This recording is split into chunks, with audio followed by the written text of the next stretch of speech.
Bonsoir mesdames et messieurs et mesdemoiselles, j'espère que vous allez bien. Il s'agit de monsieur Biden, Oncle Joe, comme on a l'habitude de l'appeler. Monsieur Biden est à terre, mesdames et messieurs, mais véritablement à terre. Parce que le vieux a complètement perdu la tête.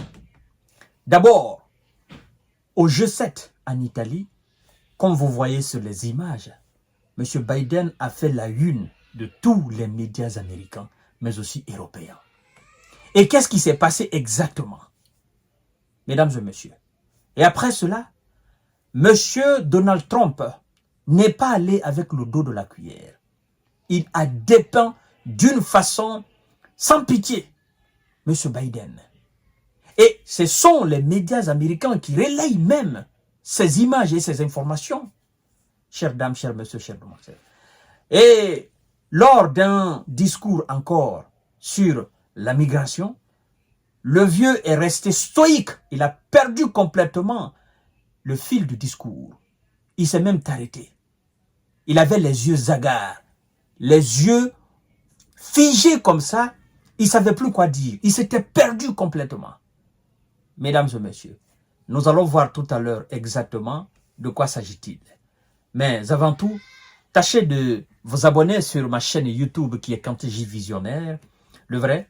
Et abonnez-vous aussi sur ma page Facebook J Visionnaire, mais aussi Infomonde.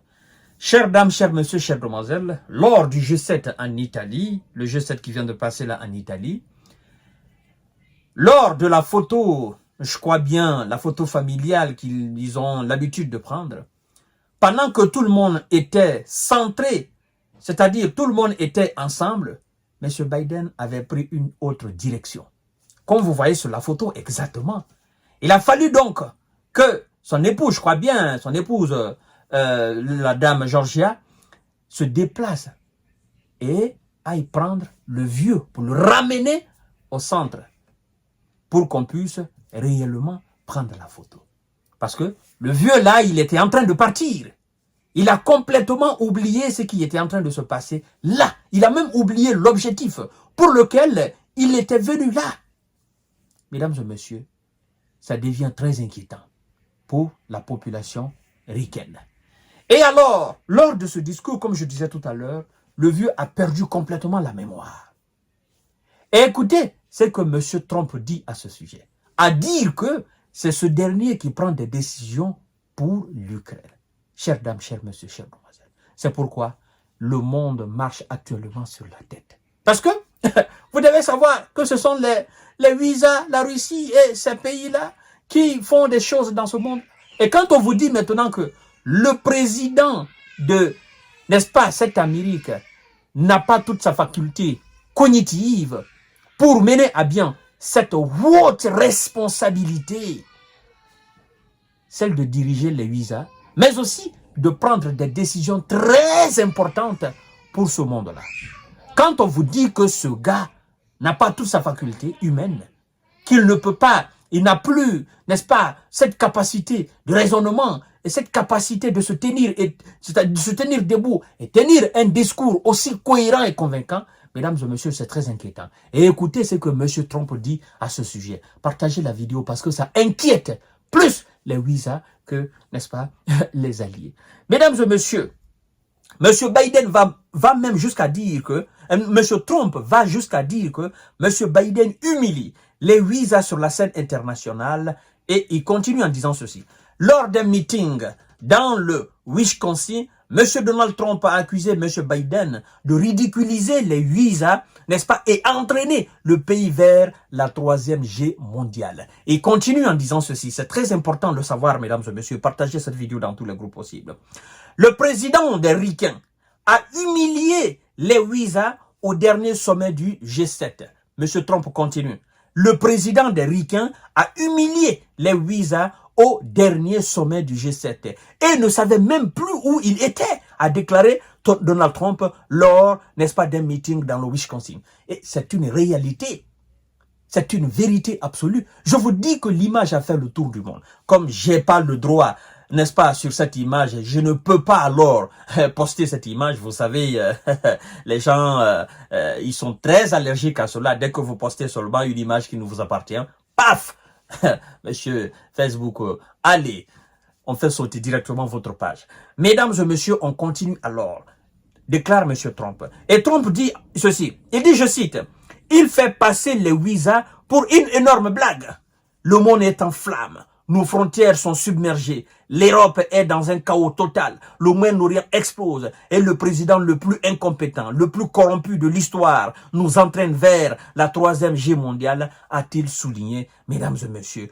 De nombreux observateurs ont noté l'attitude étrange de Biden en marge du G7. N'est-ce pas? En particulier, sa rencontre avec le pape François, avec qui il a discuté quelques instants, front contre front. Vous savez, ça, ce sont des images que je ne peux pas vous montrer. Vous comprenez? Mais lorsque vous allez, par exemple, sur Google, vous allez voir, au lieu de saluer le pape, monsieur est allé front contre front, n'est-ce pas? Pour discuter avec le pape. Et le pape même était gêné. Peut-être que le gars se disait, bon, c'est un jeune frère, voilà, je fais de lui ce que je veux, et puis je m'en fous, je sais pas, bon, peu importe ce que les autres vont dire, je m'en tape. Peut-être que je suis plus âgé que lui, je fais de lui ce que je veux, je le salue, je le parle comme je m'adresse à lui, comme je veux. Mais le fait de s'être égaré, pendant qu'on est en train de rassembler tout le monde pour prendre cette photo, le fait de s'être perdu dans son discours et de s'arrêter comme ça, mesdames et messieurs, comme vous voyez là, sur l'image, c'est pourquoi j'ai capté l'image, le vieux s'est arrêté comme ça. C'est comme si quelqu'un était en train de quitter le monde. Vous comprenez? Il s'est arrêté comme ça en instant et puis il est revenu à lui-même. Genre un robot qui est téléguidé, quelqu'un appuie sur un bouton, il s'arrête comme ça et puis c'est vraiment inquiétant. Très, très inquiétant. Très, très inquiétant. Et c'est pourquoi nous demandons aux ricains, ben, écoutez, si vous ne voulez pas réellement plonger ce monde et votre pays dans, n'est-ce pas, cette 3e guerre, vous feriez mieux d'enlever ce vieux-là, parce que le vieux, on se demande même comment il va terminer même le reste de son mandat, jusqu'au mois de novembre, là. Comment il va terminer? À plus forte raison qu'on parte voter pour lui donner encore 4 ans. Mais ça sera du ridicule sur ridicule, du ridicule sur ridicule. C'est pourquoi d'ailleurs, la plupart des observateurs, ils vont jusqu'à dire que les démocrates n'ont qu'à choisir un autre candidat. Sinon, monsieur le vieux à la tête encore de ce pays pour 4 ans, ça sera vraiment, vraiment ridiculisant. Et face à un Vladimir Poutine alors qui pète la forme, hein, voilà, c'est pas le même âge. De toutes les façons, oui, ça c'est vrai, mais il y a des gens de 81 ans, 82 ans qui ont encore toutes leurs capacités. Et voilà, le vieux, s'il sait vraiment que ça va pas, tout le monde sait que ça va pas, il n'a qu'à changer. On donne la place à quelqu'un d'autre qui va conduire le pays et que qui aura toute sa capacité, toute sa faculté humaine. Parce que là, mesdames et messieurs, ce qu'on est en train d'assister là, sincèrement, c'est ridiculisant, comme M. Trump l'a dit. C'est vraiment ridiculisant et vraiment humiliant. Vous comprenez? On dit la première puissance mondiale. La première puissance mondiale a sa tête un clown. Vous voyez ce que ça veut dire? Première puissance mondiale économique, première puissance mondiale militaire. À sa tête, quelqu'un qui n'a pas toute sa faculté humaine. Et c'est lui qui est censé appuyer sur le bouton rouge en cas de, en cas de jet nucléaire. Vous savez ce que je veux dire là? Et on vous dit maintenant que lui, il n'a pas tout ça. Et voilà, mesdames et messieurs, là, la situation est vraiment, vraiment, vraiment discutée actuellement à l'interne. Donc, à tout à l'heure pour notre série d'informations de décortiquage. Continuez à vous abonner sur ma chaîne YouTube qui est Kanté J Visionnaire le Vrai, mais aussi sur mes différentes pages Facebook. Merci beaucoup.